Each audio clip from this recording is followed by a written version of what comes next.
Welcome to Cannabis Business Minds podcast with your host, Simone Samaluka-Radzins. Join me where I'll take you inside the ins and outs of this brand new and exciting business called cannabis. Connect with me on calagia.com and follow us on social media as well. And here's today's show. In the market. 8 years is my sister. I moved out to Colorado 8 years ago in 2010. What? Mm-hmm. So you moved out. Okay, so everybody, we're talking to Liz, one of my most favorite people. Whenever I come up to Portland, I'm like, I have to see you. Oh, Yes, you're welcome. And it's so funny because we're talking today about sales, we're talking about connections, about being in the industry and kind of just this evolution. And it's so funny, I met you at a networking event. Exactly. And we were talking about tax stuff, remember? And it was like talking about tracking and traceability and like basically, I think it was actually, I do remember, it was equating a seed to sale tracking thing to like a cable provider. Yes. That's where we started talking. A cable provider. And then we also, I think we talked about it as cars. Yes. I remember you were like, one seed to sale is like a Cadillac and the other one is like what? I don't like a Ford, Ford Fusion. Yeah, you were like, some people are Ford people and some people, and it's funny because not only seed to sale, that could be translated to like equipment or anything else. So it's yes, totally. Sorry, I'm just shifting the computer. But yes, so I'm so happy to have you on. I mean, we've got 30 minutes to talk about so many things. And I think the best is just to talk about your story. So your story in cannabis, because so I've been asking a lot of my listeners, like, well, what do you want to hear more of? And everyone loves to hear people's stories and get some advice, right? And so you have such a strong sales background. And I wanted to talk about that. But we were talking before we got on this, that maybe that's not your true calling, right? Yeah. And so I want to just go into kind of first, before we even start the sales, how did you end up in Portland? Like what caused, to walk us through you 8 years ago and how you got to Portland, Oregon today as it relates to cannabis. Yes. And it's funny because I do always say that I'm not a salesperson, but I end up talking about sales all the time. And I would say it's the same way that I grew up playing sports and I was a basketball player for years. And I was a shooting guard, the number 2 guard. And I would always tell my coaches, I'm a non-shooting shooting guard. So I love the assist. Like that's what I live for, but I don't want to be the point guard. And so it's my inability to kind of step up into these roles, I think sometimes, and wanting to do it all. But sales is actually how we found ourselves in Portland. But cannabis, my sister actually, serendipitously enough, was starting a dispensary in Colorado, a medical store in 2010. Okay. And I had just graduated from college. I studied economics and Mandarin. And Mandarin? Yes. And that was actually, that's a whole nother story, but just really kind of understanding, this global economy and how language relates to people and all these different things. So looking for patterns, but didn't know what I was going to do. Was in South Carolina and was, interested in what my sister was doing, which involved cannabis and music. She had a boyfriend at the time who was a producer and doing just a lot of cool shows and how all that culture mixed together. So I moved out to help her and ended up becoming her general manager of her dispensary. We were completely thrown into small town politics, had a moratorium on cultivation in the county that we lived in. So ended up doing a lot of local lobbying, finding out just how important and political so much of that is. Really, a town of 5,000 people and 5 dispensaries was common, I would say, more common than you would think, and completely changing regulations and all sorts of different requirements. So that's how I kind of got thrown into that. She had some things change with the ownership of the company, and ended up staying in Salida for a little bit, but it was hilarious to be in this small town Colorado, forced to go to Denver quite a bit because we weren't able to grow in Colorado, or in Salida, so our grow was actually in Denver. So there was a lot of back and forth there, which people I'm sure in every state can relate to, the ridiculous things you will do. But ended up moving from there with my boyfriend at the time, now husband, and then former business partner, all of the things, to Asheville, North Carolina, because we were also really big craft beer nerds. Yeah. And we had spent some time there in college, so ended up moving back. and stayed kind of 1 foot in.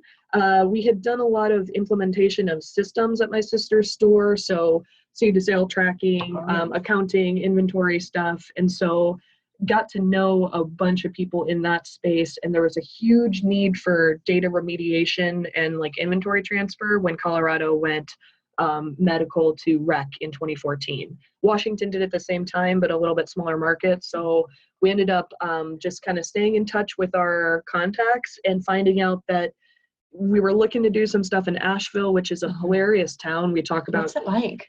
It's kind of like a smaller Portland, and we talk about how everyone there, you're like, you can't have a job here because there's no jobs that would afford you to live this way. So clearly you must do remote things. So it's kind of like Portland in the sense that there seems to be a lot of like young retired people, and you're very confused about it. So we were looking at other ways. I was kind of, we were doing some consulting. I was working at an all-female gym, which was really cool, and I met a cool influence there. But so just finding ways to stay involved, and one of those being doing some data remediation and transfer on with Catalyze clients, and so. Can you talk, because I still want to hear this, but what you're saying, we all know you're an economist. History repeats itself. Yeah. Okay, and so like this, what you're seeing, what you saw in Colorado, you saw this tradition from like this transition from medical to adult. Yes. Like, we're in Portland right now. I've been working a lot in California. Like, that's what these guys are about to experience. There's a lot of trends, I think, that will repeat themselves. Yeah. There's a lot of, I love economics, and that's why to fast forward in that, Oregon, we got brought to Oregon after Asheville because Will and I had started this company, Green Delta Consulting, in Asheville. We're working remotely. Things were moving at a pace at that time where I could base myself somewhere and just show up where I needed to. But we thought, look, we don't have kids. We don't have plans to in the next 5 years, and we need to get back into a legally functioning market. So we moved to the West Coast, picked Oregon because Colorado, we already had been there. Yeah. California was too big at the time, too broad. Washington was a little too expensive, and we looked at Oregon. The timing for us was great because the regulated market started sales in October 2015. So we actually moved here on purpose September of 2015 to give ourselves a month to establish. We had been working from afar, but to get on the ground, we were still doing some dispensary implementation, seed to sale stuff. So getting that ready for that transition. And I think to answer your question, I totally think these markets, what people can do, you're going to have to put in the work, but if you can look at some of these past transitions and anticipate what could happen, these people are repeating markets. So regulators, as we talked about, are so siloed sometimes. They're getting their information from other markets. And it's really interesting to kind of see these patterns as they play out. But absolutely, it's, I really think that's how we found ourselves here. Is we kind of looked at markets, we looked at patterns, and we projected, and we find ourselves here in Portland. And 3 years later, it's like the blink of an eye. So gosh, well, because I'm thinking we met right when you moved to Portland then. Yeah. Because it was at that Women Grow event, and I remember it was the first cannabis boot camp. Yep. Helped open up an office for accounting. Yep. And then, gosh, that's so funny. So it was 3 years ago. It was a very big time for a lot of people. It was, and it's interesting you mentioned Women Grow. That's 100% how was an influence to move to Portland as well. Wow. The beginning of that year in 2015, I had actually started the Asheville chapter through a connection with my sister. So it's all very relationship based. Yeah. Hot tip to my sister one more time. She totally hooked me up in that network of people, although she herself was not actively engaged. So she could have really shut me off from it, but literally brought me to the door and said, we can't do this together, but you're going to love this. And I think that was so big of her. And it's why I really like to connect people a lot, even though I know I'm not necessarily going to be involved. It's like, look, you would love this person. I would love to hang out with you guys together, but I know that's not where this is going to go. So you really have to be, willing to like see something succeed that you're not ever going to be a part of, or that you're not ever going to be able to, and like understand what that means, I think. And so, Amanda brought me, my sister, to that, and I really ran with it, and I think was super supported. Had a lot of good memories with some of those people over the past 3 years. And just like you said, it was like this fast track. But I had met Leah Maurer and Sarah Batterby, who were the two women that started the Portland chapter, at a retreat, the first Women Grow retreat they ever did. And they got so much shit for it, and it was so funny because Really? Why? not in a bad way. It was Yeah. just so funny because it wasn't extravagant at all, but again, regulations in Colorado for us to have a private space to consume required that we had to rent out an entire resort at the time. So it was expensive, but I will give kudos to them forever for this. It was amazing. I don't know that everybody remembers this, but they literally on the first day sat us down and said, here's our budget for this. So you guys can literally see where the money went, because we know that we want to know. Yeah. And so I think that was a really cool thing to do. And I know that organization has gotten a lot of flack over the last few years. Yeah. I will say the utmost respect to the fact that they really have stayed true to the mission of connecting. I would say it opened my eyes to all the other organizations once I got out here to the Pacific Northwest and saw Women of Weed, Normal Women of Washington and Oregon, and all these other groups. And again, you mentioned that's how we met. And I think that's been the really cool thing is like, not reinventing the wheel, but understanding like we can have all these small groups with special interests and then kind of like plug into the greater. Right. And plug into the greater, because, offline we were talking about this is just the biggest, not issue, but the biggest thing that I'm seeing in the cannabis space right now, but I saw it 3 years ago, I think you must have seen it 3 years ago, is these silos. Yes. And so what are your thoughts on ways that we can better get all those groups to come talk together? And this is kind of segueing into kind of your networking and building in kind of communities. Like, what do you think? So interestingly enough, it's an awesome segue to one of the companies that I used to work for here in Portland. And I love what they do with data visualizations, Phylos Bioscience. So they're a genetics company here in Portland.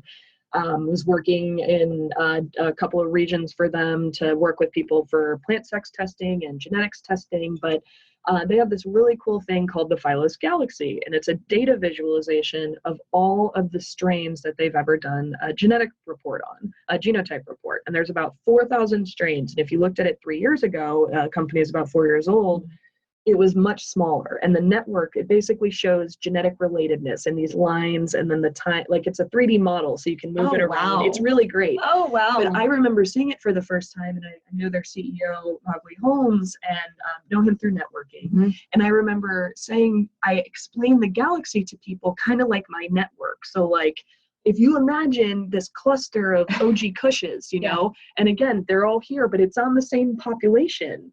So it's really interesting to see, and I think he did a cool job at the one of the Oregon Cannabis Association events this year, talking about the galaxy, and so many people thought it was this like genetics tree, or like the phylogenetic tree, like this is the origins of cannabis. And same thing, we look at people's connections and relationships and networks sometimes, and you're like, well, Simone must know this person because of this and this and this, and you make all these inferences, and it's like, actually, they sat next to each other at coffee and didn't even know who each other were. So you look at this, and so many people take and run with like, well, look, this is the wrong thing, or it's the real this. And it's like, well, actually, if you look at it, it's a population map.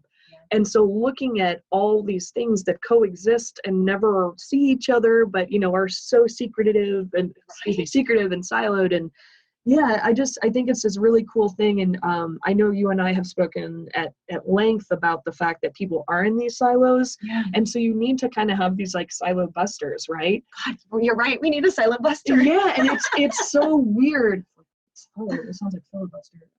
But like, it's so weird because when you start to do that, people get nervous. And I find myself all the time being like, and I constantly, do you know so-and-so? Do you know so-and-so? And it's how I reference. Yeah. And real subject matter experts that are so committed to what they're doing are like, I have no idea what you're talking about. And then they get scared because they're like, well, I should, because if that person's doing what I'm doing, and they get defensive. And it's funny, my husband's like that. And it's one of the ways we're very opposites. He has brilliant ideas, and he sees somebody else that has an idea that's even just like it a little bit. And he's like, damn it, somebody else did it. Yeah, competition. Somebody else is doing the same thing I'm doing. And I'm like, wait, I see that in the totally different light of like, that's validating that this is a good idea and somebody else thinks it's worth doing. Yeah. And I want to find that person. And you might have found a business partner. Exactly. And just because you're doing the same thing does not mean that you should be business partners. But like we talked about before, just not duplicating efforts. Exactly. Well, because we were talking offline, which I'm like, I love these offline conversations. Let's bring them online for the listeners. But there's this concept of really trying to almost, if you have an idea and you've got other people that are doing the idea, why not come to a mastermind? Why not come to some other form of gathering? Either figure out if you can build each other up, if, you know, you can support one another, because, you know, economically, we're still fighting federal legalization here. Yeah. Right. And I think I always think about the biggest competitor in the cannabis industry is nobody in the cannabis industry. Exactly.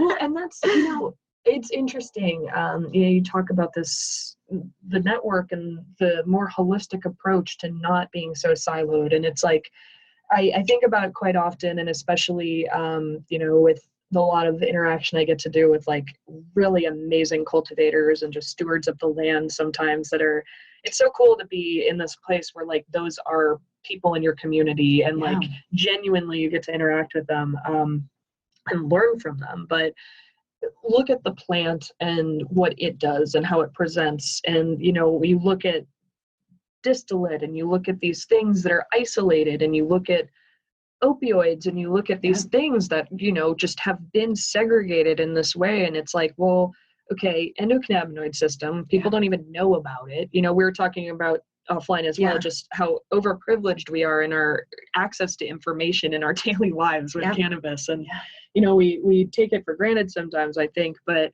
just that, like, just the entourage effect of all of it. You know, it's not just effective in cannabis as medicine or in cannabis as whatever we do. It's so true in everything. And, you know, that's the funny thing is like minds do tend to come together sometimes, but you have to remember that, like, if everybody in the room's agreeing, like, we are not in the right room. Exactly. Like, it's like, oh yeah, this is a great idea. Let's build each other up on it. And it's like, crap, like we're missing something. Right? So yeah.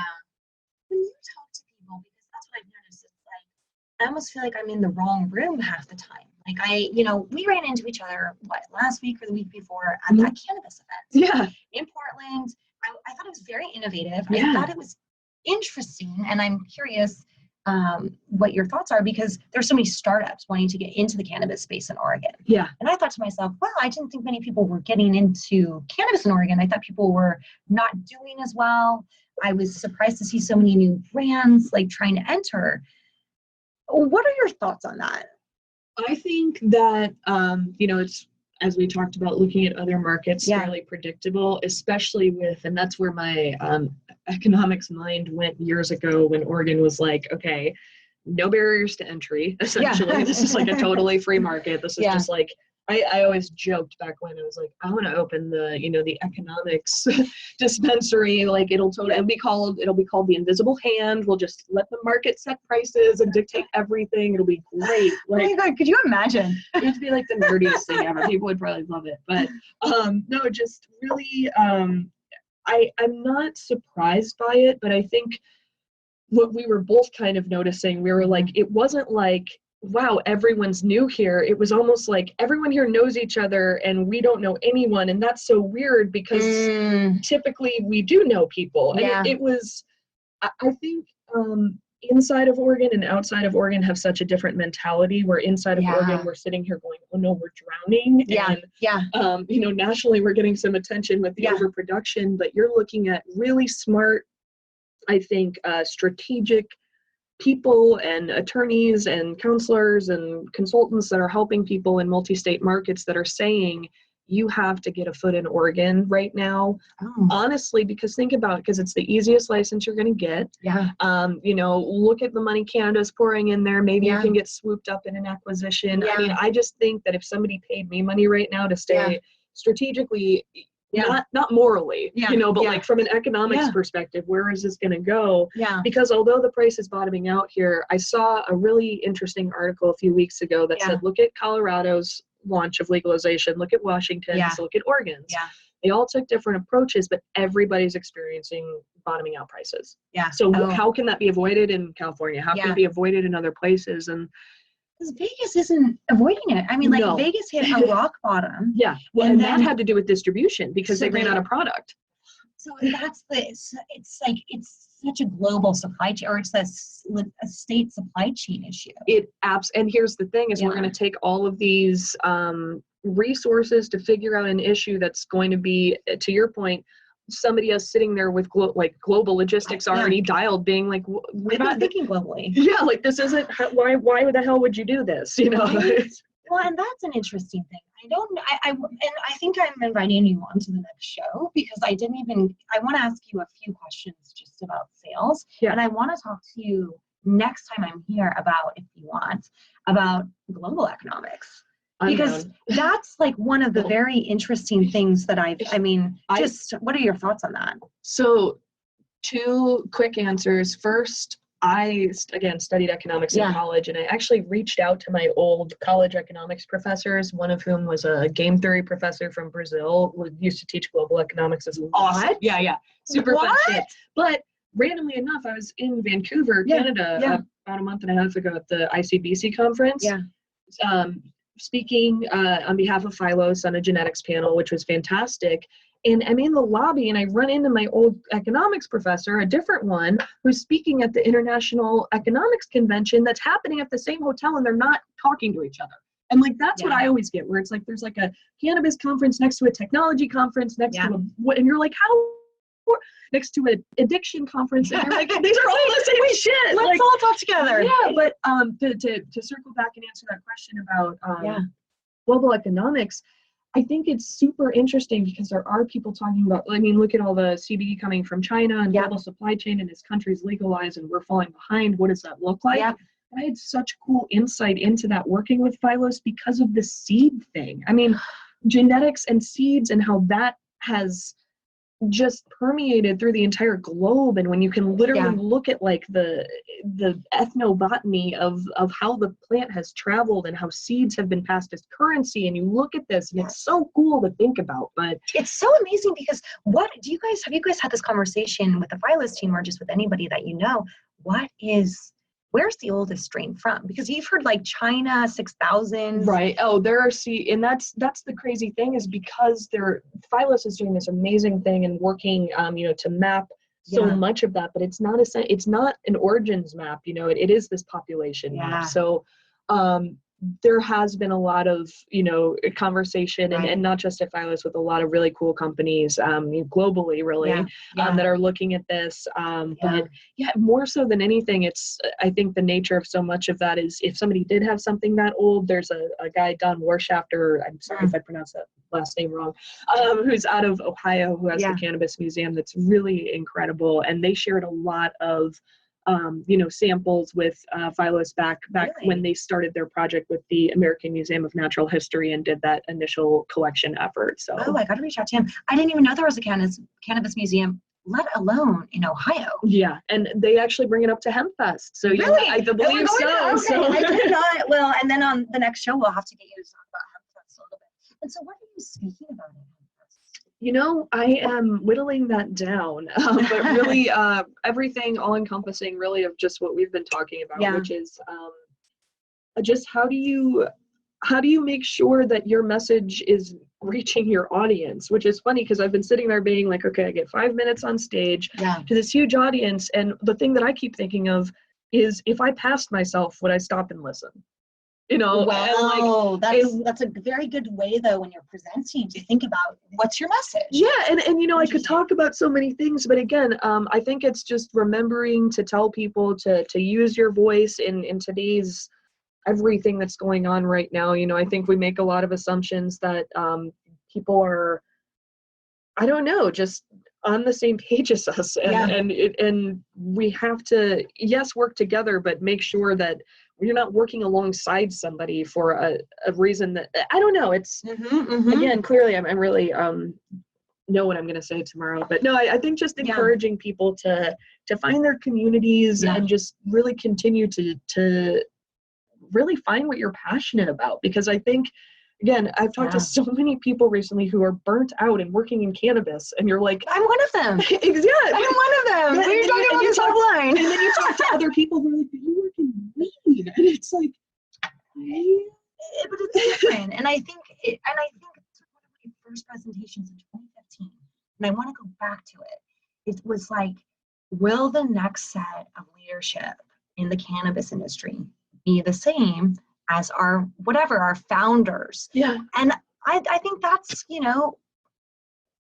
I don't know, because I feel like it's changing. I feel like it's changing so much. Like I noticed I'm working like almost like 80 hours a week. And I'm like, wait, I left my old job because I was doing that. Right. And so I'm curious, do you think it's a leadership thing? Do you think it's just that this market it's changing so much? What are your thoughts on why there's this burnt out? Because a lot of us came doing the same exact thing.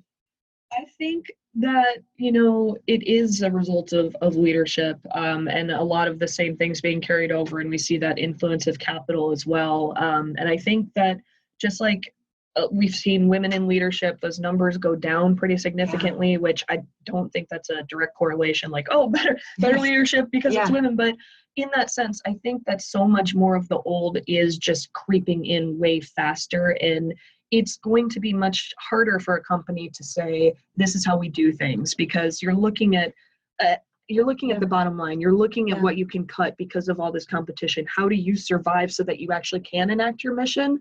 I think, and total shout out to them, Yerba Buena and Laura Day over there does such a good job. And she's done so many good presentations on, you don't build a company in a way to say, well, when we hit these numbers, then we can think about getting our employees health insurance. You build those things, and again, hat tip to them and the team they've built and what she's been able to do. But you build those things in from the beginning, and they've been able to do that really successfully. I think there's a lot of companies that really are not highlighted, that really take the time to do that. And that's going to be the difference, is really sticking to this commitment of, again, we've talked about some of your clients down in SoCal, where it's like, do you know what you could do with that checkbook? Like instead, like, come on, and just really being okay with being uncomfortable. And like we've said, saying, I'm not in the right room, we're not having the right conversation, and I need to find it because it's out there. And I think that's what gets me. I feel it in my gut, and I'm like, we talked about that too. How am I going to use this relationship, or how am I going to, what conversation am I going to start? What idea am I going to spark? Because this could go so many ways. How am I going to do today something very meaningful, impactful with whoever I'm talking to, whatever person that is in the room, how it relates to my business? Oh yeah. Totally. Are you ready for the speed round? Yes. All right. Everyone always sounds so nervous. I feel like I need to make it not sound so nerve-wracking. But tell me, if you could imagine yourself in 1 year, where do you picture yourself? I think I will still be in the Pacific Northwest. I really would picture myself ideally working with national brands or companies with capital to identify brands that would be successful nationally in multiple markets. So I kind of feel highly sought after. Yeah, I kind of really feel like I'll be in a position to bridge some more gaps in another year. Oh, excellent. This has been one of my main themes for like 2018, and I think 2019 as well. What's the future of cannabis? I think the future of cannabis is straying away from THC. And that, I think, really will come to fruition in a multitude of different products, looking at cannabis so much more as a wellness product. The future is really integrating this into our daily lives, and, going home and seeing your parents or grandparents and having them remind you, did you take your hemp supplement or something like that? So I think normalization, the bottom line, is going to be the future. Oh, yes. I can't wait. What's one piece of sales advice you can give our listeners?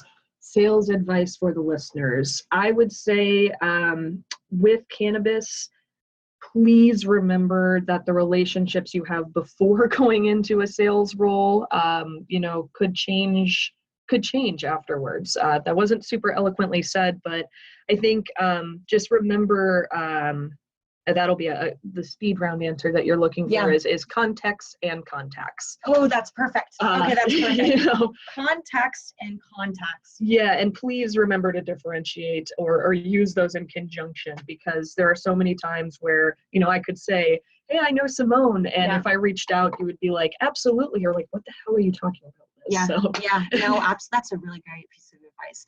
All right, Liz, thank you so much for joining Cannabis Business Minds. Thank you, Simone. Wonderful. Thank you.